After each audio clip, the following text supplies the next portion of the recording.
Welcome to JP study. Social geography classes చేస్తున్నాం కదా. ఈ సోషల్ జియోగ్రఫీ క్లాసెస్లో important bits for DSC TET వాళ్ళకి. ఇందులో నుంచి ఈరోజు టాపిక్ ప్రాథమిక భూస్వరూపాలు. ఈరోజు మనము ప్రాథమిక భూస్వరూపాలు టాపిక్లోంచి బిట్స్ అన్నీ చూద్దాము. ఇక వీడియోలోకి వెళ్ళే ముందు ఎవరైనా ఫస్ట్ టైం నా ఛానల్ చూస్తున్నట్లయితే సబ్స్క్రైబ్ చేసుకోండి, లైక్ చేయండి. మీకు ఏమైనా డౌట్స్ ఉంటే కింద కమెంట్ చేయండి. బెల్ ఐకాన్ క్లిక్ చేసుకోండి, నా నోటిఫికేషన్స్ మొత్తం మీకు వస్తాయి. ఇక టాపిక్లోకి వెళ్దామా? మరి ఎందుకు లేటు? సరే, ప్రాథమిక భూస్వరూపాల్లో నుంచి బిట్స్ అనమాట. చూద్దామా? ఖండ చలన సిద్ధాంతాన్ని ప్రతిపాదించింది ఎవరు? Alfred Wegener. ఎవరు ఖండ చలన సిద్ధాంతాన్ని ప్రతిపాదించింది? Alfred Wegener. పురాతనంగా భూభాగమంతా కలిసి ఉన్న, అంటే పురాతనంగా భూభాగమంతా కలిసి ఉన్న ఏమున్నాయి? పురాతనంగా భూభాగం అంతా 7 ఖండాలు కలిసి ఉన్న భూఖండాన్ని ఏమంటారు? పాంజియా భూఖండం అంటారు. భూఖండం చుట్టూ ఆవరించి ఉన్న ఒకే జలభాగాన్ని, అంటే భూఖండం చుట్టూ ఆవరించి ఉన్న జలభాగం ఏంది? సముద్రాలు, మహాసముద్రాలు. ఎన్ని మహాసముద్రాలు ఉన్నాయి? 4 మహాసముద్రాలు. భూఖండం చుట్టూ ఆవరించి ఉన్న ఒకే జలభాగాన్ని, అంటే 4 మహాసముద్రాల మొత్తాన్ని కలిపి ఏమంటారు? పాంతాల్ప మహాసముద్రం అంటారు. పాంజియా భూఖండానికి మధ్యలో ఉన్న జలభాగాన్ని ఏమంటారు? ఈ పాంజియా భూఖండానికి మధ్యలో ఉన్న జలభాగాన్ని ఏమంటారు? ఏముంది? టెతిస్ సముద్రం అంటారు. టెతిస్ సముద్రానికి ఉత్తరంగా ఉన్న భూభాగాన్ని ఏమంటారు? అంగారా లేదా లారెన్షియా భూఖండం అంటారు. అంగారా భూభాగంలో గల ప్రాంతాలు ఏవి? అంగారా భూభాగంలో ఏ ఏ ప్రాంతాలు ఉన్నాయి? ఉత్తర అమెరికా, గ్రీన్లాండ్, యూరప్, ఆసియా, ఉత్తర భారతదేశము. టెతిస్ సముద్రానికి దక్షిణంగా ఉన్న భూభాగాన్ని ఏమంటారు? గోండ్వానా భూఖండము. ఏమంటారు? గోండ్వానా భూఖండము. ఈ గోండ్వానా భూభాగంలో గల ప్రాంతాలేవి? ఈ గోండ్వానా భూభాగంలో ఏ ఏ ప్రాంతాలు ఉన్నాయి? దక్షిణ అమెరికా, ఆఫ్రికా, ఆస్ట్రేలియా, అంటార్క్టికా, దక్షిణ భారతదేశము. మహాసముద్రాలు ఎన్ని? 4. అవేవి? పసిఫిక్ మహాసముద్రం, అట్లాంటిక్ మహాసముద్రం, హిందూ మహాసముద్రం, ఆర్కిటిక్ మహాసముద్రం. ఈ మహాసముద్రాలలో కల్లా పెద్దది ఏది? పసిఫిక్ మహాసముద్రం. చిన్నది ఏది? ఆర్కిటిక్ మహాసముద్రం. మన ఖండాలు ఎన్ని ఉన్నాయి? 7 ఖండాలు ఎన్ని ఉన్నాయి? 7. అవేవేవి? ఆసియా ఖండం, ఆఫ్రికా ఖండం, ఉత్తర అమెరికా, దక్షిణ అమెరికా, అంటార్క్టికా, యూరప్, ఆస్ట్రేలియా. ఇందులో అతిపెద్ద ఖండం ఏది? ఆసియా ఖండం. అతి చిన్న ఖండం ఏది? ఆస్ట్రేలియా. ఇప్పుడు మనము ప్రాథమిక భూస్వరూపాలు చేస్తాం. తరువాత భూస్వరూపాలు, ద్వితీయ భూస్వరూపాలు ఏముంటాయో చూద్దామా? భూస్వరూపాలు మొత్తం ఎన్ని రకాలు? 3 రకాలు. అవి ఏవేవి? పర్వతాలు, పీఠభూములు, మైదానాలు. ఏవి? పర్వతాలు, పీఠభూములు, మైదానాలు. సముద్ర మట్టం నుండి 900 మీటర్ల పైబడి ఎత్తుగా ఉండి వాలు ఎక్కువగా కలిగిన భూస్వరూపాలను ఏమంటారు? పర్వతాలు అంటారు. ఏంది? సముద్ర మట్టం నుండి 900 మీటర్ల పైబడి ఎత్తుగా ఉండి వాలు ఎక్కువగా కలిగిన భూస్వరూపాలనే పర్వతాలు అంటారు. పర్వతాలు ఎన్ని రకాలు? 4 రకాలు. అవేవేవి? ముడత పర్వతాలు, ఖండ పర్వతాలు, అవశిష్ట పర్వతాలు, అగ్ని పర్వతాలు. భూమి అంతర్భాగంలో సంపీడన బలాలు, ఊర్ధ్వ బలాల వలన ఎత్తుగా ఏర్పడిన పర్వతాలే ముడత పర్వతాలు. ముడత పర్వతాలు ఎట్ట ఏర్పడ్డాయి? భూమి అంతర్భాగంలో సంపీడన బలాలు, ఊర్ధ్వ బలాల వలన ఎత్తుగా ఏర్పడిన పర్వతాలే ముడత పర్వతాలు. ముడత పర్వతాలు ప్రపంచంలోకెల్లా ఎత్తైనవి, ఎక్కువ ప్రదేశాలను ఆక్రమించేవి ముడత పర్వతాలు. ముడత పర్వతాలకు ఉదాహరణ ఏంటి? ఆసియాలోని హిమాలయాలు, దక్షిణ అమెరికాలోని ఆండీస్ పర్వతాలు, ఉత్తర అమెరికాలోని రాకీ పర్వతాలు.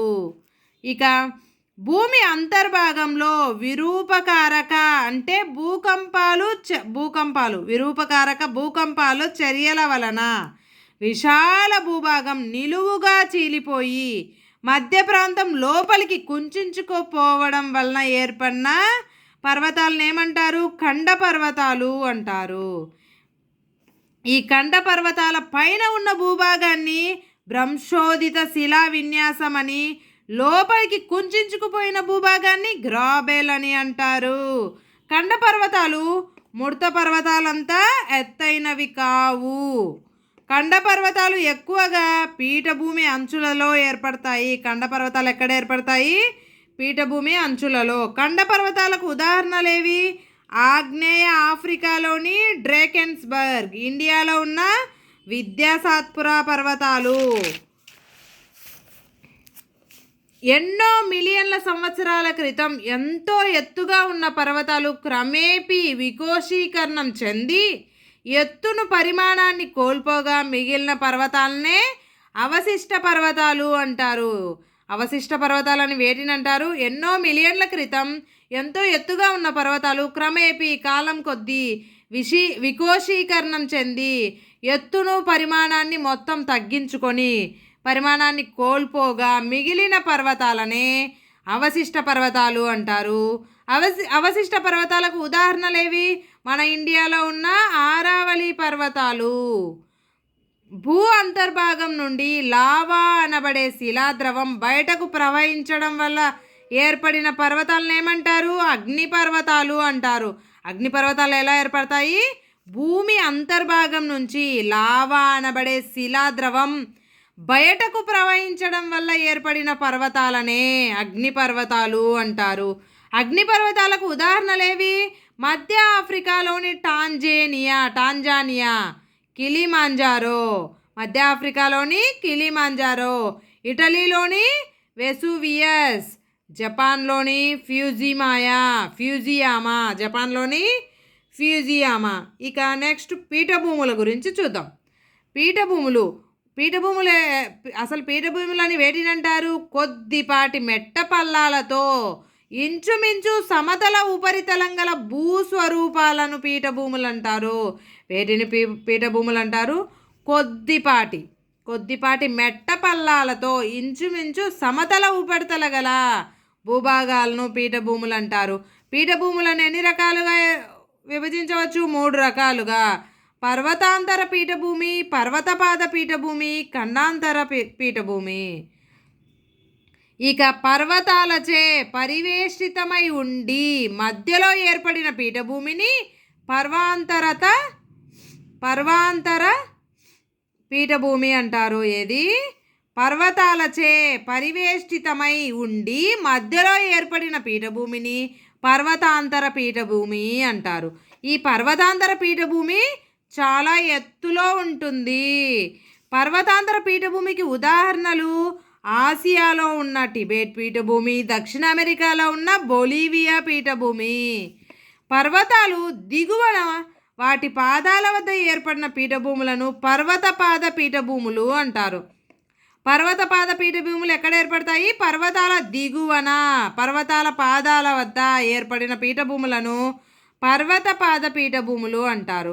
పర్వతపాద పీఠభూమికి ఒక పక్క పర్వతాలు, మరో పక్క మైదానాలు కానీ సముద్రం కానీ ఉంటుంది. ఏముంటుంది? పర్వతపాద పీఠభూమికి ఒక పక్క పర్వతాలు, ఇంకో పక్క మైదానాలు కానీ ఇంకో పక్క సముద్రం కానీ ఉంటుంది. పర్వతపాద పీఠభూమి వైశాల్యంలో పర్వాంతర పీఠభూమి కంటే చిన్నవిగా ఉంటాయి. చూడండి, పర్వతపాద పీఠభూమి వైశాల్యంలో పర్వతాంతర పీఠభూమి కంటే చిన్నవిగా ఉంటాయి. పర్వతపాద పీఠభూములు ఊర్ధ్వ బలాల వల్ల పైకి నెట్టబడి ఏర్పడిన పీఠభూములు. ఏవి? పర్వతపాద పీఠభూములు ఊర్ధ్వ బలాల వల్ల పైకి నెట్టబడిన పీఠభూములు. పర్వతపాద పీఠభూములకు ఉదాహరణలు ఉత్తర అమెరికాలోని అపలేచియాన్ పీఠభూమి. ఖండాంతర పీఠభూమి తక్కువ వాలును కలిగి సముద్ర మట్టం కొద్దిపాటి ఎత్తులో ఉంటుంది. ఖండాంతర పీఠభూమి ఎలా ఉంటుంది? తక్కువ వాలును కలిగి సముద్ర మట్టం కొద్దిపాటి ఎత్తులో ఉంటుంది. ఈ ఖండాంతర పీఠభూమికి ఉదాహరణ ఇండియాలోని దక్కన్, చోటా నాగపూర్ పీఠభూములు. నెక్స్ట్ మైదానాల గురించి చూద్దాం. సముద్ర మట్టానికి సమాంతరంగా ఉన్న భూభాగాలనే మైదానాలు అంటారు. వేటిని మైదానాలు అంటారు? సముద్ర మట్టానికి సమాంతరంగా ఉన్న భూభాగాలను. మైదానాలు ఎన్ని రకాలు? 3 రకాలు. అవి తీర మైదానాలు, కోత మైదానాలు, నిక్షేపిత మైదానాలు. ఇక వీటి గురించి నెక్స్ట్ వీడియోలో చూద్దాం.